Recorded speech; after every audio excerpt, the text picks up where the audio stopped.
രക്ഷാപ്രവർത്തനവും തെരച്ചിലൊക്കെ അന്തിമഘട്ടത്തിലാണല്ലോ. എങ്ങനെയാണ് ഇനിയുള്ള മുന്നോട്ടേക്കുള്ള പോക്ക്? ഇനിയുള്ള മുന്നോട്ട് പോക്ക് എത്ര പേർ ബാക്കിയുണ്ടെന്ന് അന്വേഷിച്ച് കണ്ടുപിടിക്കലാണ് ഇനി ഇന്നത്തെയും നാളത്തെയുമായിട്ടുള്ള അവസാനത്തെ ദൗത്യം. ഈ പ്രാദേശിക പ്രവർത്തകരുൾപ്പെടെ MLA അടക്കം ഈ ഭാഗത്ത് നമുക്ക് കേന്ദ്രീകരിക്കാവുന്ന എല്ലാ സോഴ്സുകളും അക്കാര്യത്തിൽ അവർ കേന്ദ്രീകരിച്ചിട്ടുണ്ട്. അത് സംബന്ധിച്ച് ഇപ്പോൾ ലഭ്യമാകുന്ന അറിവുകളിലേക്ക് കുറെ കൂടി നോക്കി. ഇപ്പോൾ നമ്മൾ ലേറ്റസ്റ്റ് ആയിട്ട് എടുക്കുന്നൊരു പൊസിഷൻ നേരത്തെ ഉണ്ടായിരുന്ന ഇതിൻ്റെ ഒരു ഹൈറ്റും ഉള്ള ഒരു ഹൈറ്റും നമ്മളിപ്പോൾ സമ്പൂർണ്ണമായിട്ട് മാപ്പ് ചെയ്ത് കഴിഞ്ഞു. അപ്പോൾ മാപ്പ് ചെയ്യുമ്പോൾ ഉണ്ടാകുന്ന വ്യത്യാസം കേന്ദ്രീകരിച്ചുകൊണ്ട് എവിടെയാണോ കൂടുതൽ മണ്ണ് ഡെപ്പോസിറ്റ് ആക്കപ്പെട്ടിട്ടുള്ളത് ആ സ്ഥലത്തെ കേന്ദ്രീകരിക്കുക എന്നുള്ള ഒരു പ്രത്യേക സ്ട്രാറ്റജി ഇന്ന് മുതൽ നമ്മൾ ആരംഭിച്ചു. നമുക്കിപ്പോൾ ഇവിടെ ഉണ്ടായിരുന്ന 318 കെട്ടിടങ്ങളുടെ മാപ്പിംഗ് കഴിഞ്ഞിട്ടുണ്ട്. നമ്മൾ ഒരു GIS കോർഡിനേറ്റ് ഉപയോഗിച്ചുകൊണ്ട് അതിൻ്റെ പൂർണ്ണമായ ഫയലുണ്ട്.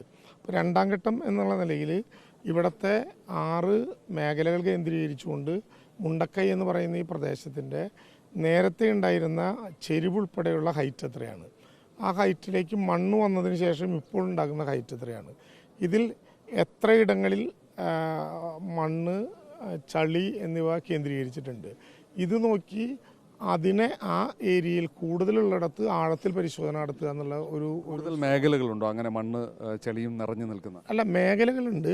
എണ്ണത്തിൽ മേഖല കൂട്ടിയിട്ടില്ല, അതല്ല ഉദ്ദേശിച്ചത്. എണ്ണത്തിൽ മേഖല കൂട്ടിയിട്ടില്ല, പക്ഷേ കൂടുതൽ ചെളിയുള്ള മേഖലകളുണ്ട്. ഇപ്പോൾ നമ്മൾ ഈ 6 മേഖലകളായി തിരിച്ചതിലെ ഓരോ സ്ഥലവും നമ്മൾ ക്ലോസ് ചെയ്തുകൊണ്ടിരിക്കുകയാണ്. പുഞ്ചിരിമറ്റത്തായിരിക്കും ആദ്യമായിട്ട് പൂർണ്ണമായിട്ട് ക്ലോസ് ചെയ്യാൻ പറ്റുന്നത്. ഏതാണ്ട് അവിടെ ഇപ്പോൾ അവസാന ഘട്ടത്തിലെത്തിയിട്ടുണ്ട്.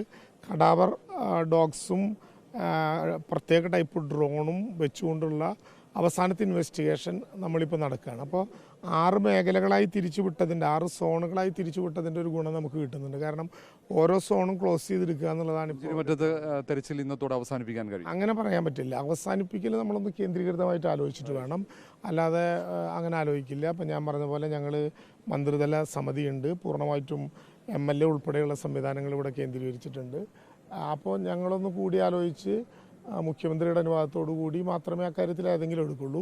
പരമാവധി ഇപ്പോൾ മുന്നോട്ട് പോകുക, അത്രേ ഉള്ളൂ. കൂടുതൽ മേഖലകൾ ഏതാണ്ട് തെരച്ചിലുകൾ ഒരു പൂർത്തിയാകുന്ന ഘട്ടത്തിൽ പരമാവധി തെരച്ചിലുകൾ പൂർത്തിയായി കഴിഞ്ഞു.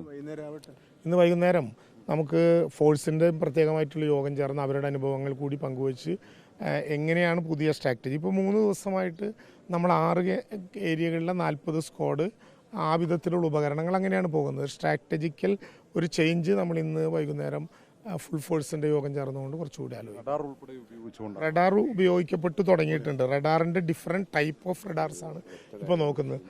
അതിലേക്ക് നമുക്ക് പോലീസ് റഡാറുണ്ട്, ആർമിയുടെ റഡാറുണ്ട്, അത്യാധുനിക സംവിധാനങ്ങളിലെ 2 റഡാറുകൾ ഇന്നലെ വന്നിട്ടുണ്ട്, നേരത്തെ ഞാൻ സൂചിപ്പിച്ചു. അപ്പോൾ അതുകൂടി വെച്ചുകൊണ്ട് നമ്മൾ വളരെ താഴത്തേക്ക് പോകുന്നുണ്ട്. ശരിയായ ഘട്ടത്തിലാണ് മുന്നോട്ട് പോകുന്നത്.